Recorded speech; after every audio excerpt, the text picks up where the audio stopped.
welcome back to another edition of the Five Tool Baseball Podcast. I'm Dustin McComas, joined once again, as always, by Drew Bishop, and it is Tuesday. Happy high school baseball playoff season.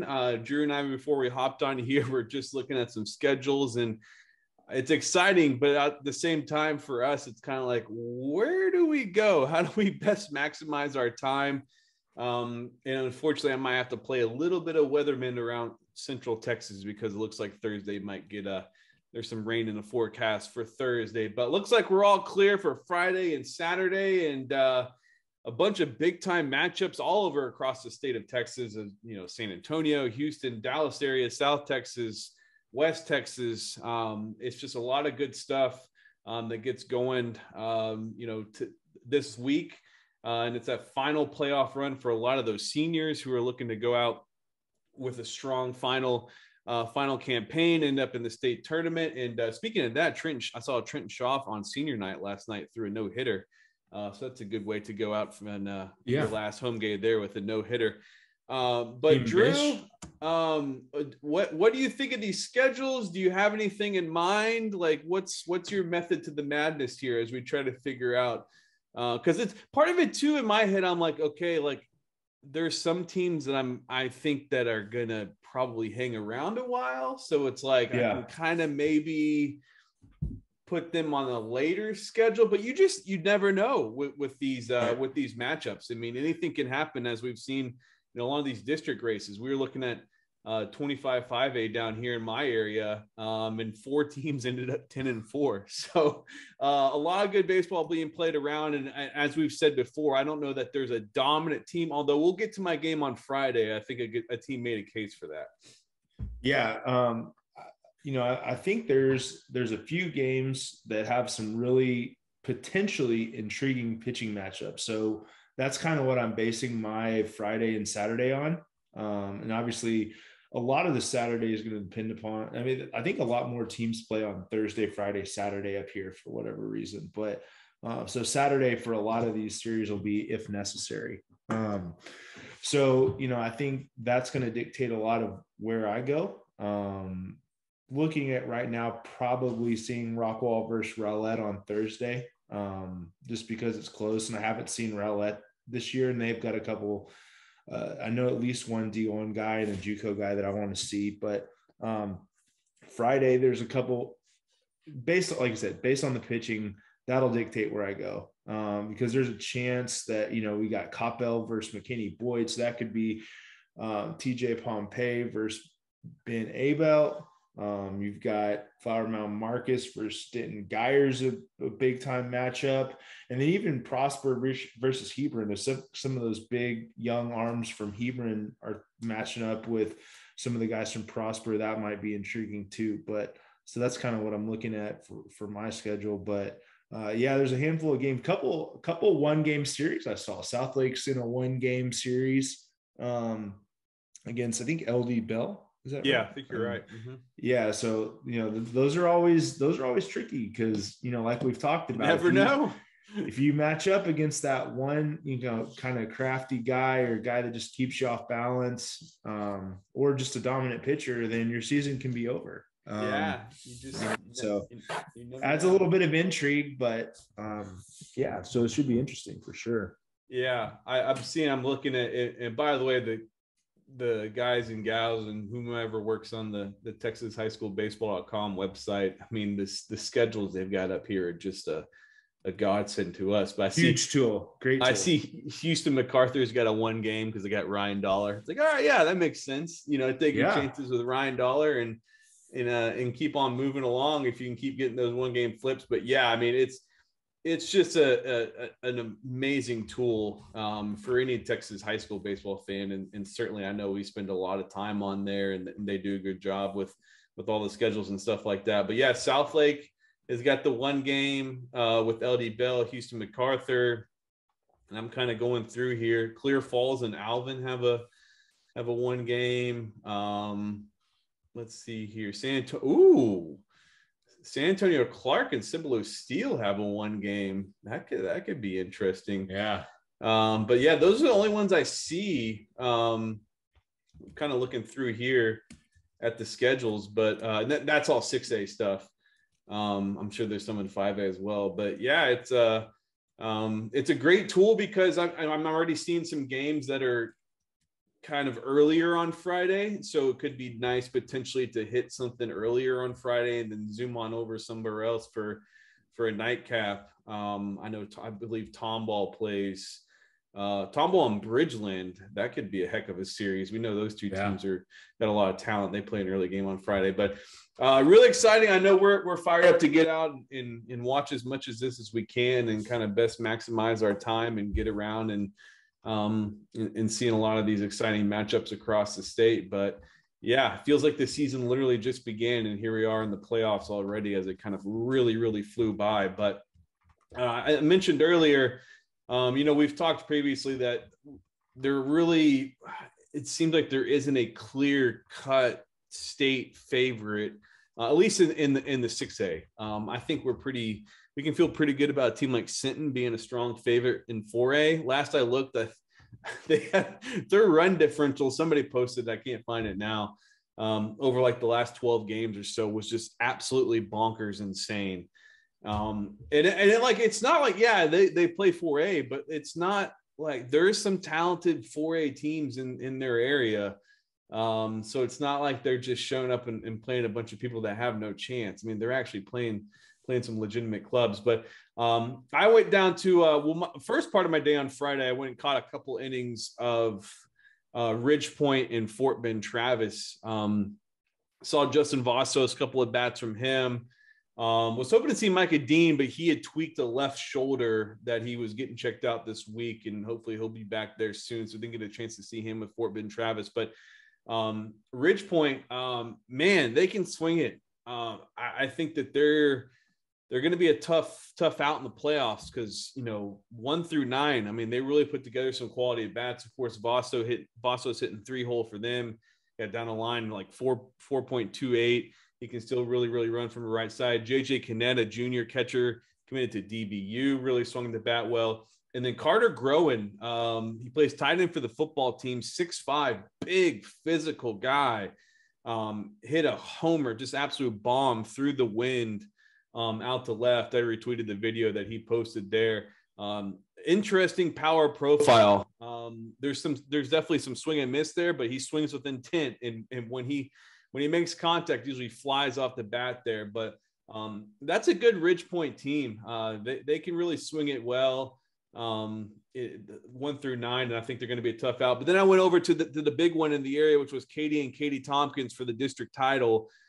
Katy handed Tompkins their only loss of the season to that point. And they threw Lucas Morgan, who I really, really like. And I think that he threw well. I think he had 4 strikeouts for the first 2 innings. His problem was Jace LaViolette. It was the best I've ever seen him play. I've been complaining about like, man, can I get one of these senior hitters that just have a monster game? And I hadn't seen it. Well, the last day of the regular season before the postseason, Big Jace, he came to play, man. It was as intense as I've seen him. He was just really locked in, really competing at a high level.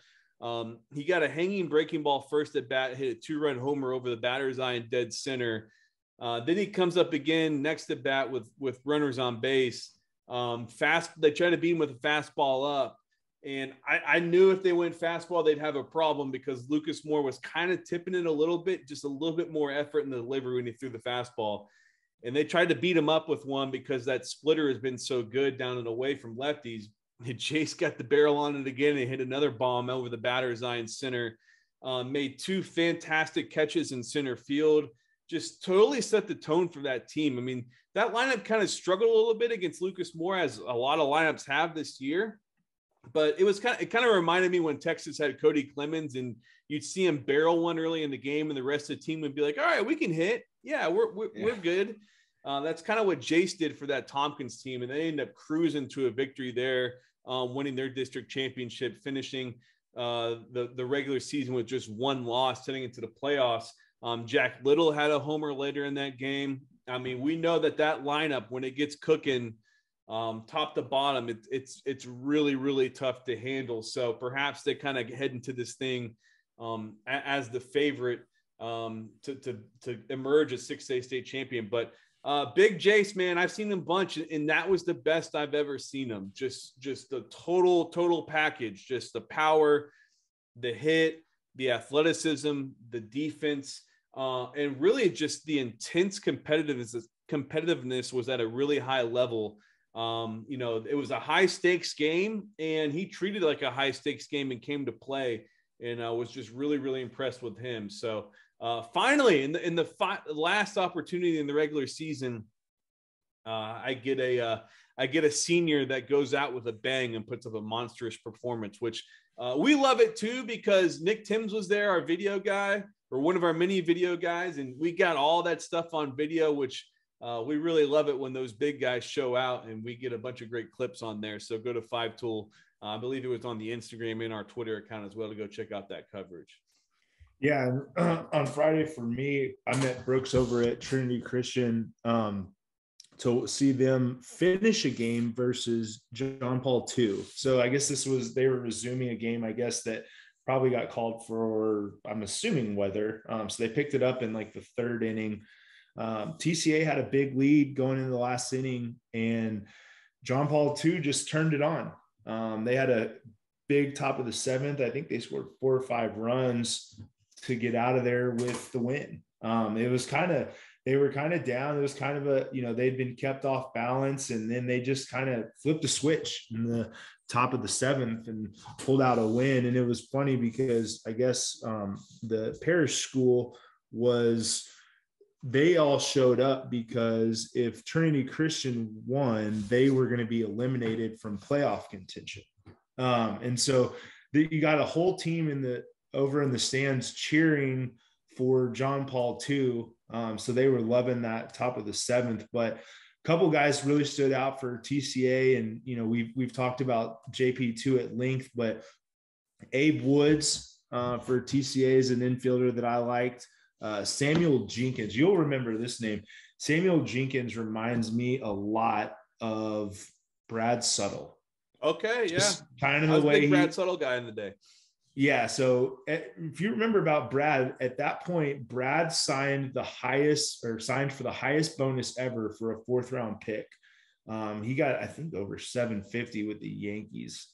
But the way they moved, kind of the way he stood in the box reminded me of him a lot. He's a 2024 from TCA. 2 of our academic team guys, AJ Gulaguri and Josh Liu, played for TCA. Josh was nursing a sore ankle that he had twisted earlier, so he only hit one ball hard up the middle. It kind of caught the side of the mound and popped up, or else I think it would have gotten through. AJ catches, plays hard like he always does.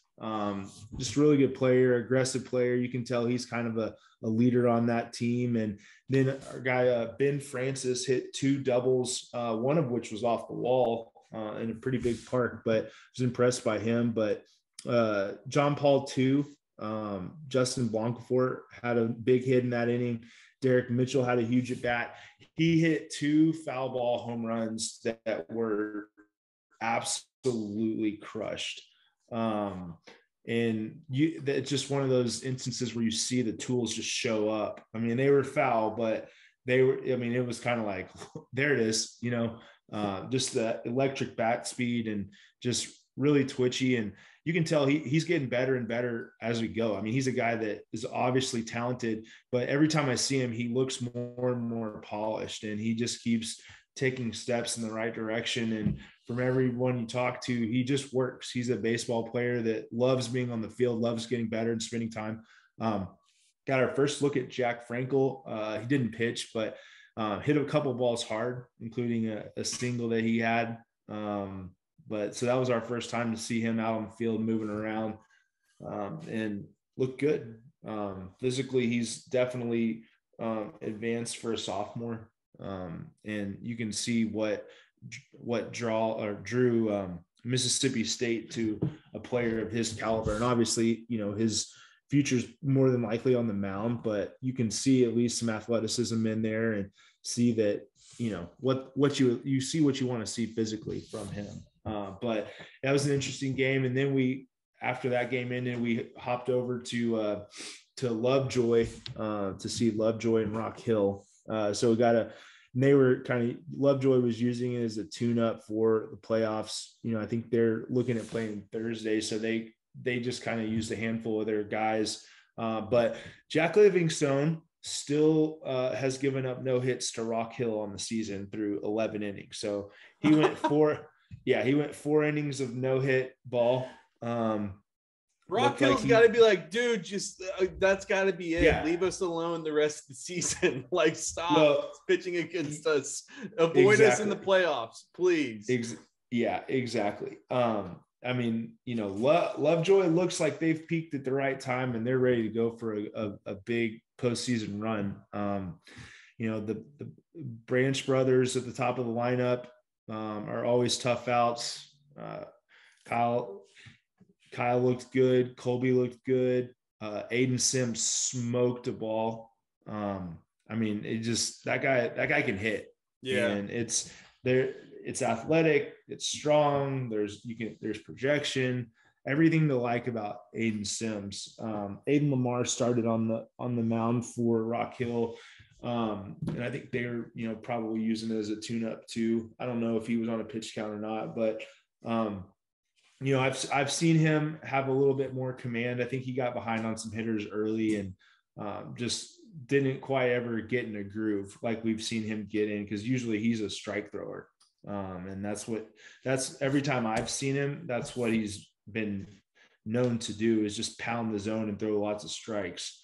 But Brenner Cox had another one of those moments. They had a ball. He almost made a really good catch in center field. Didn't end up coming down with it, but he just picked up the ball from the wall and threw an absolute laser to third. Like it's another one of those ones where you're like, if you're a scout and you go, to see verified tools, that's just one of those ones where, I mean, he just picked it up and just threw an absolute missile. And you're like, okay, there it is.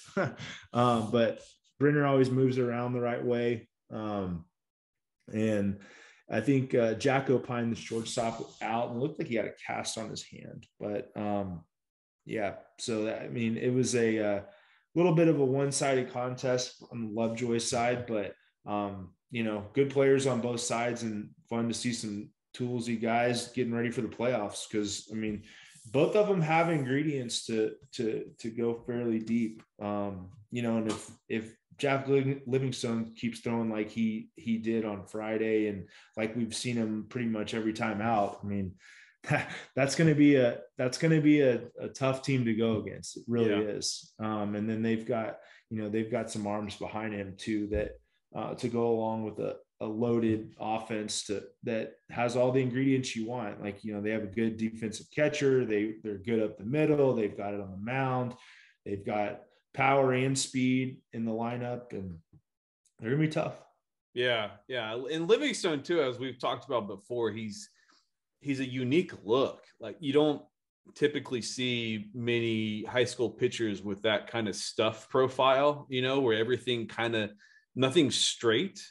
And it's just coming out of you, out of that delivery as well. And I feel like Aiden Smith is one of those guys that we're going to come out of the summer and it's like, how high does he go? Like I'm sure Mississippi State is, once they start they turn the page from their season and kind of focus on the recruiting classes and stuff, they're going to be going, well, he might be so good that we probably should start prepping ourselves for the idea that he might not make it to campus, which it's early to say that about juniors, but at the same time, it's kind of not, because these guys aren't that far away from things like area code and everything else and really becoming the central focus of scouts and everything like that. So I feel like that every time you see him, or every time we have somebody videoing Lovejoy, it's like he hammers the ball like every single time. Like he just hits, and because he's a hitter. And, to all fields. All fields. It's all fields juice. And have you seen Brenner Cox pitch yet? Nope. No, every time I go see him, like, he's supposed to be in relief if it's a close game, and it just isn't one way or the other. So I was gonna say, maybe, the Longhorns could probably use him in the bullpen now.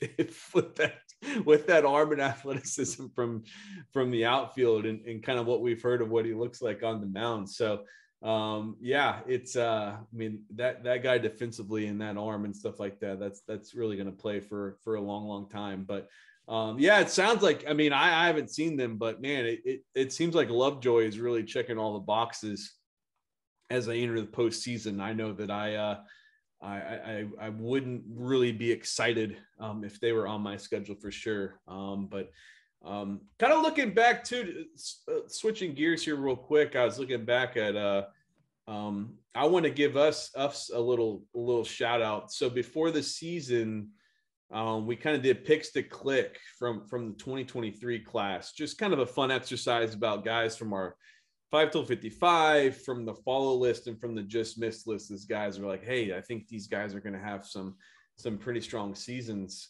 And one of your guys, Cole Johnson, ended up committing to Oklahoma State pretty quickly after that, I think. And then a couple other guys we had listed on there, Ryan Farber from Johnson down to San Antonio, guy I love, just committed to Texas State recently. And then Chase Morgan, a left-handed pitcher from Cy Woods, just committed to Louisiana. So pat ourselves, we don't do it very often, but pat ourselves on the back. I think we got a couple of those right on as we head into the season. But that Cy Woods team I got to look at, and I might end up seeing them again in the playoffs. They're one of those teams that is kind of like Lovejoy-ish in that they check a lot of boxes on the mound defensively in the lineup, with guys like Tristan Russell and stuff like that. And obviously Lake Travis, with Cole Johnson hitting in the middle of the lineup there. And then Johnson with, Mason Bixby and Farber and those guys as well. So exciting time as we head into the playoff season. It's I'm trying to look through here. We talked about the favorites and stuff like that. I don't really, what are you most excited about as we head into the postseason? Is there anything in particular, any teams, any players, anything that you, I haven't ever really covered a Texas high school baseball playoff season before. It's always, the college stuff is always hot and heavy. And that's typically how it is for you, but you guys paid so much close attention to recruiting and stuff like that you guys were always kind of tuned into it. And, they used to play some games of the dish and stuff like that. But I'm excited because I haven't really ever covered a full schedule like this for the playoffs before. It's looking at how some of these atmospheres were to end the season. It's going to be ratcheted up another level in the postseason. Yeah, I was kind of just looking through some of the regions in the different levels. Region 4 in 4A is going to be crazy. So you've got 27-3 Bernie. You've got, let's see who else here. Cal Allen with Justin Lampkin. Oh, you've got him and his 0 ERA, strikeout to 4 walk ratio or whatever it was. Yeah, you've got Sinton. You've got Needville. It's 21-5. You've got Canyon Lake is 23-6. Let me see who else. I thought I saw, and I think China Spring, maybe Region 3. But could you imagine if you had Bernie with Cole Phillips going up against some of those teams, like a Cole Phillips versus Justin Lampkin matchup, or versus either of those guys versus Sinton? That would be pretty enticing. That'd be something you might want to make your way down to. Well, Cole's done. No, I know, but I'm saying, like, what if? Oh yeah. Oh God. Yeah. There'd be, look, if Cal Allen plays Sinton in the playoffs, there might be 10,000 people there. No doubt. Well, just like, would they have that at Whataburger? Yeah, no doubt they'd have to. Just figure out a way on the minor league schedule. Like, hey, okay, whatever time you're playing, we need to play when you're not playing, because we're going to have the entire city here watching the, like, if Sinton plays Cal Allen, I'd have to look at the bracket, like, to actually kind of look at when that would be a possibility. Like that, yeah, that's like a must-see event. Like, yeah, that's no doubt. like I would have to figure out a way to make my schedule to a point like, okay, like this has got to happen. Because that just would be, I want to say they played each other last year. I think there's video of Lampkin throwing at Sinton at some point last year, but no, you're right. And we know Bernie, I know it sucks, that Cole Phillips isn't a part of that, but they're still really good with Rashawn Galloway in that lineup. And I believe Cam Johnson plays shortstop for them, Wichita State commitment in the 23 class. Riley Pekacek in the outfield. They've got some dudes, but yeah, like if Sinton and Cal Allen play, now if you're Cal Allen, do you try to go for the one game? Because it's tough. Because on one hand you've got Lampkin, but on the other hand, I wonder if they were one game, who they would pitch, who Sinton would pitch. I think it'd probably be that's a tough question. Probably Jaquay, I think. I don't know, but if you're Cal Allen, it's like, okay, we could throw Lampkin, but you have to know that big fella is going to be lurking in the bullpen, Blake Mitchell. Yeah. So if you find yourself trailing like 1-0 in the fourth inning, you're probably toast. Yeah. Because like that guy, I think Blake Mitchell's given up 2 hits this year. Like that's it. So that would be, but yeah, if you're Cal Allen, I mean, I think you probably have to take your chance with Lampkin and just see. That could be one of those games that could easily be like 0-0 in the 7th inning or something like that. Although Sinton, man, that Sinton lineup top to bottom, but a lot of their hitters are left-handed. Yeah, that's true. Yeah, between Stewart and Mitchell, Renee Galvan, yeah, they've got a left-handed presence in that lineup for sure. But even kind of looking at these regions in 4A, I mean, China Spring in 3, Rusk in 3, Lake Belton in 3, Orangefield in 3. Like that's pretty. Sealy in there as well. That's a pretty tough. The bummer about most of the 4A schools is that they're just kind of at places that are like really far. Bryce Elder's Decatur's in there in the playoffs as well. So, but yeah, I mean, if Sinton and Cal Allen meet, I mean, that's must watch stuff. Like if that's the only game I go to that entire week, then fine. That's absolutely worth it. Just to see Lampkin go up against those guys who's just posted absolutely stunningly absurd statistics all year, along with Sinton as well. But I'm gonna kind of glance at 5A real quick. Lubbock Cooper was a team I was going to see a bunch, and then there was that tournament weekend where everything was just freezing cold and just kind of wrecked all those schedules. But wait, who's our man Hickey? Who does he play for in Frisco? Is it Liberty? No, Liberty Memorial? didn't make the playoffs. No, it's Independence. Okay, no, I was going to say because Lovejoy's playing Frisco it's Memorial. Heritage. Okay, I was going to say because Lovejoy, whoever plays. Oh, did they not make the playoffs? Who? Heritage? I don't know. They're in the one.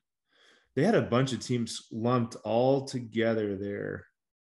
Memorial, Lone Star. Let's see. Memorial, Lone Star, Independence, and Wakeland. So no, they didn't make it. Heritage and Liberty didn't make it. 13-5. That was huge because 3 teams 10-8. Man, that's tough.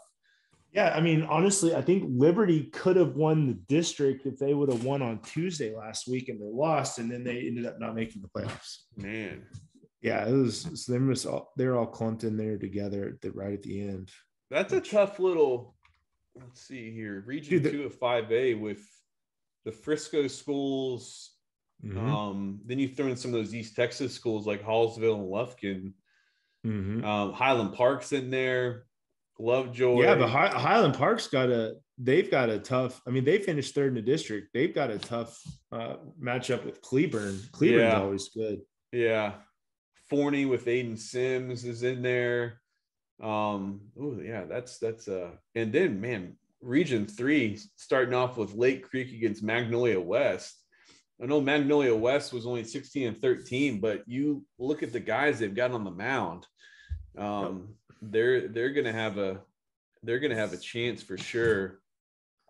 In that series, and Lake Creek with Shane Sedal and all those guys in the lineup will be really, really tough to handle. But Friendswood in there as well, who's one of the stronger teams in the state. But yeah, it's going to be FOMO with a lot of these matchups because we're just not going to be able to Georgetown, Alamo Heights. So Ed Hart and James Sobey against Georgetown.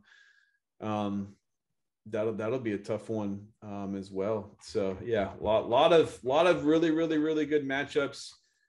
A lot of exciting stuff that we'll be covering here, and then it'll just kind of, before we know it, it'll be our 5-tool events.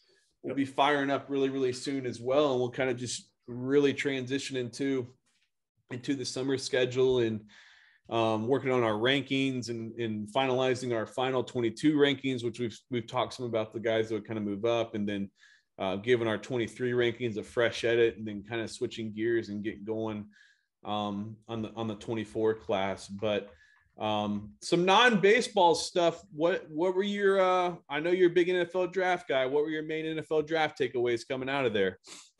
Well, I know it's going to pain you. Give us your condensed version, because we don't have 2 hours. Well, I feel sorry for you as a Steelers fan, even though I liked the Steelers draft a lot, minus who they chose at quarterback. But the Ravens are going to Raven. God, it's amazing. Annoying. It's amazing. They just sit there every year and somebody ridiculous falls to them. And it happens again and again and again. Yep. But they had a killer draft. I like what the Jets did. Cowboys, probably a B-ish, somewhere in the B range. Obviously that hinges a lot on what Tyler Smith does. A lot of people didn't like that pick. I like that pick. Let's see who else. Packers, I think they just want to set the social media on fire by not picking a wide receiver at the top. Yeah. But it's just amazing. The Eagles, I hate that I like their draft a lot. Yeah. Especially if you factor AJ Green into that group. AJ Brown. Yeah. Sorry. Duh. I was thinking Eagles Green, just thinking AJ Brown. Yeah. But I just don't know. That was tough. I don't know what the Cardinals were doing, to be honest, by giving up a first rounder for Hollywood. They panicked because they probably knew about DeAndre Hopkins before it was public, but still they panicked. That was a really kind of a head scratching thing to me. I just feel like there you could draft a receiver with that profile. Yeah. Just a total burner only, and that's all he does. That top 6 tier was gone when Jahan Dotson went off the board to Washington. That kind of ended that little tier of receivers. So I'm curious if they would have done that before, but I don't know. Interesting. Seattle, I love the guy that the Steelers took later on, the Calvin Austin guy. That to me is a guy that profile as a guy that Arizona should have been drafting to kind of fill that void. The Steelers, when they draft receivers later on, they usually have a really good hit rate with those guys. And I love the George Pickens pick. Absolutely. Super talented, contested catch guy. Seemed like he was kind of always playing through injury, but he still ended up playing a pretty good amount. But yeah, the Pickett deal, I knew as soon as they got on the clock, it was going to happen. I was like, and it's got to be weird. I know it's Mitch Trubisky. I get it. He, the Chicago thing was a failure. A lot of that his fault, a lot of it the Bears' fault. But they bring him in, and he's got to be the entire city of Pittsburgh was throwing Kenny Pickett a party, basically anointing him. it's just a recipe for failure because everyone's like, oh, the Steelers passed on Dan Marino back in the day, and they've just kind of making up for like Kenny Pickett had one excellent year. Prior to that, he was not good. And I watch a lot of ACC football because I'm a Florida State guy. A lot of soft defenses in that league. And, he had a strong game against Clemson, who was good. Not the typical Clemson, but I don't get it. But then I see Louis Riddick on there and his outstanding 80 grade pink suit, rocking it. Going on and on about the decision making and the mental aspect and the competitiveness. I'm thinking, you're selling me on him, Louis. He's a pick guy though, right? I know he's a pick guy, but I feel like he tries to keep it football first. But yeah, he's a little partial to those pick guys, and he's saying all these things, but I'm like, I don't think any of those quarterbacks are first round quarterbacks. And if there was one, I think, like Malik Willis went third round to the Titans. I mean, that's a great swing at the fence value. Oh yeah. Kind of pick there with his upside and stuff. Like, I just if you look at Kenny Pickett and it's like people were comping him to Matt Hasselbeck, and it's like, that's yay. I mean, okay, that's what we're doing. Yeah. I feel like you could have, I don't know. I hope I'm wrong, but just in my gut, I've never watched Kenny Pickett and thought, wow, that guy's going to be a good NFL quarterback for a long time. No doubt. And it's just look, Mike Tomlin was giddy about it. I mean, he was downright giddy about it. And I know they spend time around those guys, but I feel like that they really just evaluated him on last year only. And not, he's got happy feet. Higher body. That's a real problem. Yeah. I mean, he had I think his time getting rid of the ball was one of the slowest in college football. I think it was over 3 seconds or something like that.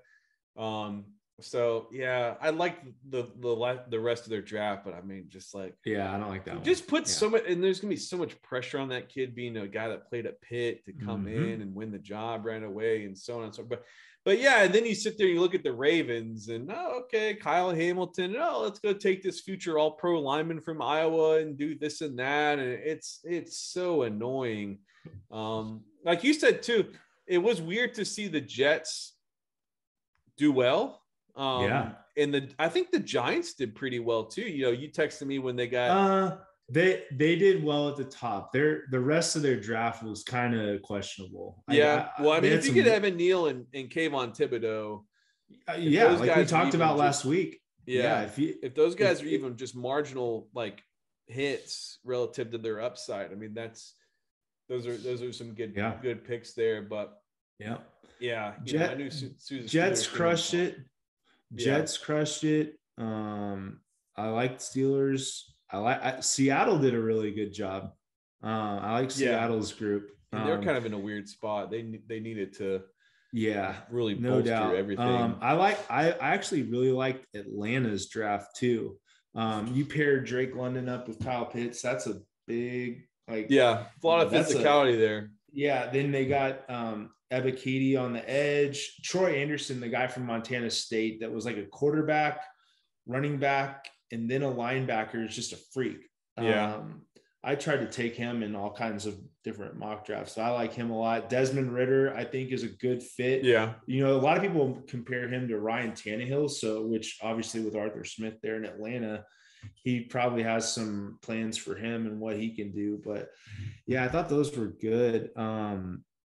Carolina lucked out by getting Icky at 6. That allowing them to have the first pick at tackle was, and then they get the hometown guy with the quantity was big.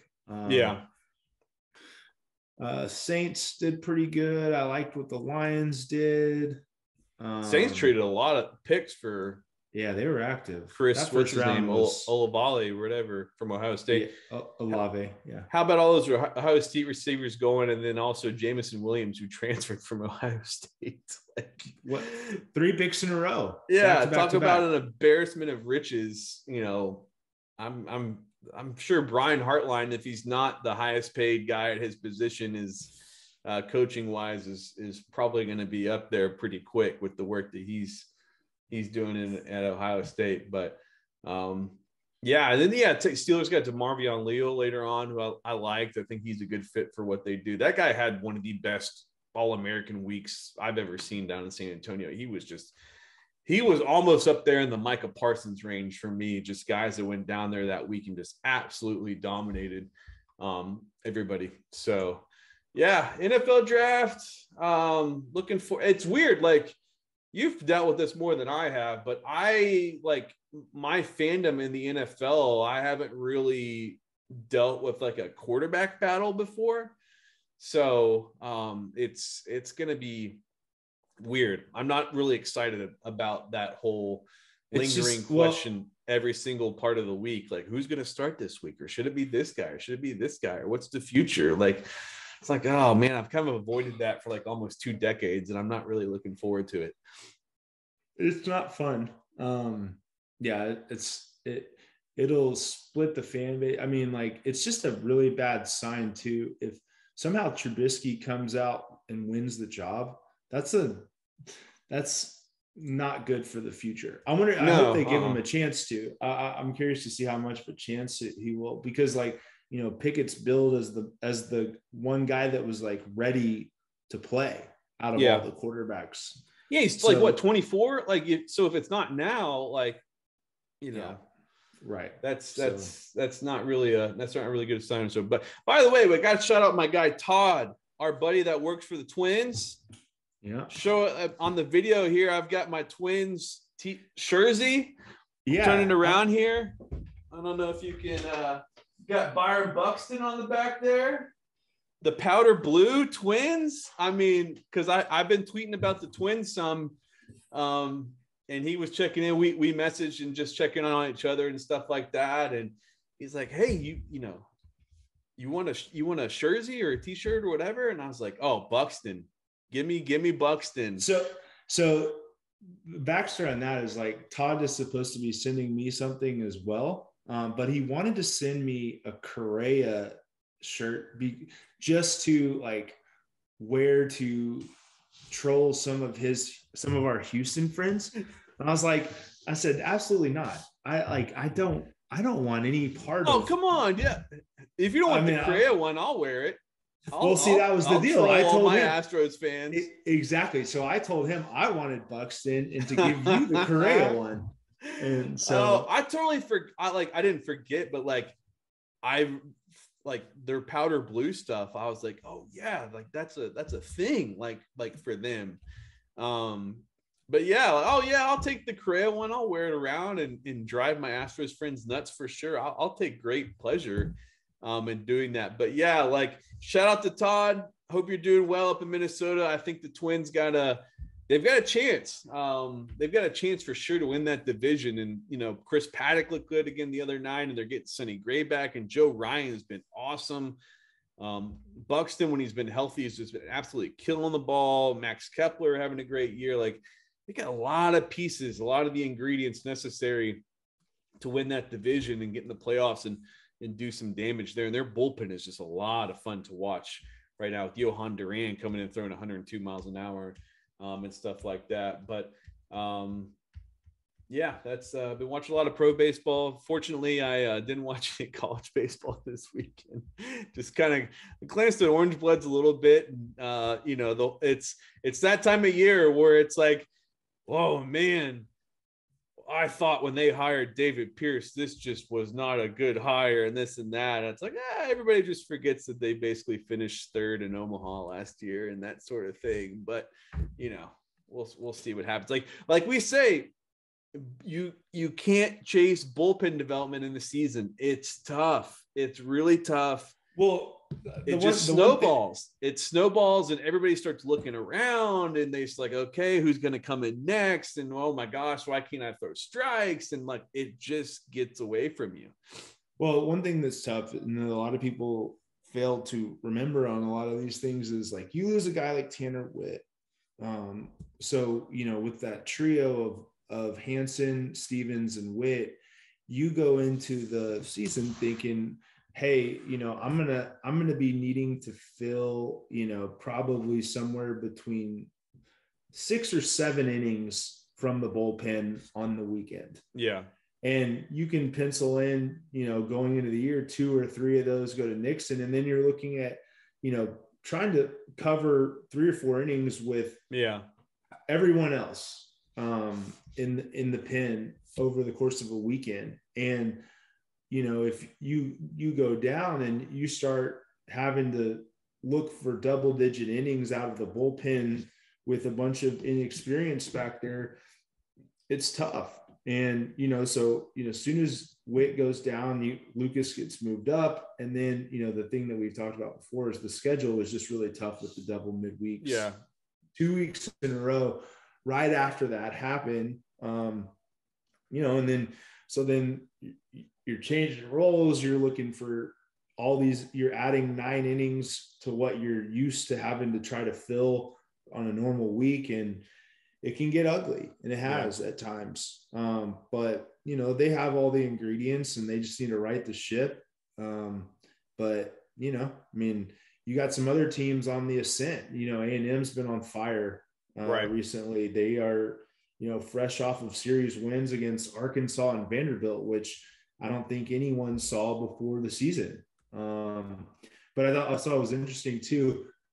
Excuse me.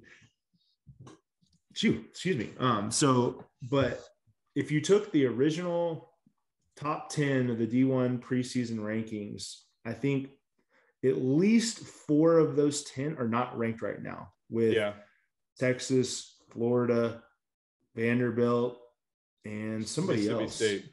Yep, Mississippi State. So, it's, it's good. There's, right now I think we've talked about there's 2.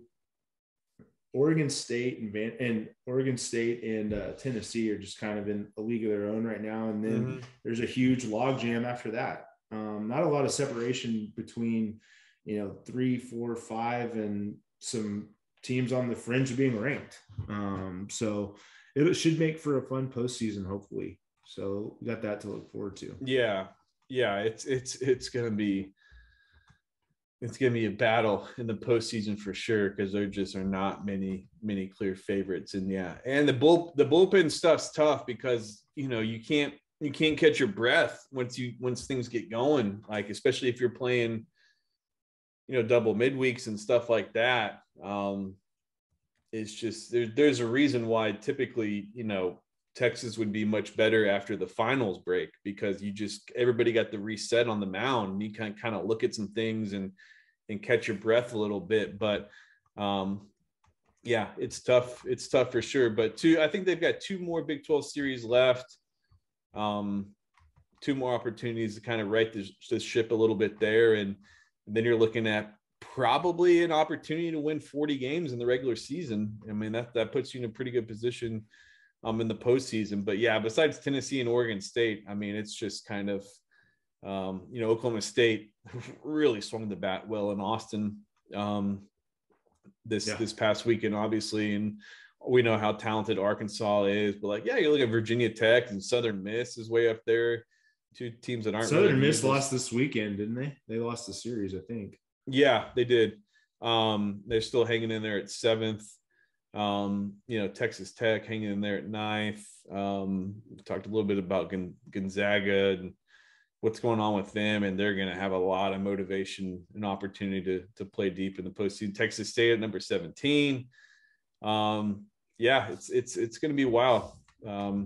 Like the Texas high school baseball season, I don't think there might be one overwhelming favorite, maybe 2.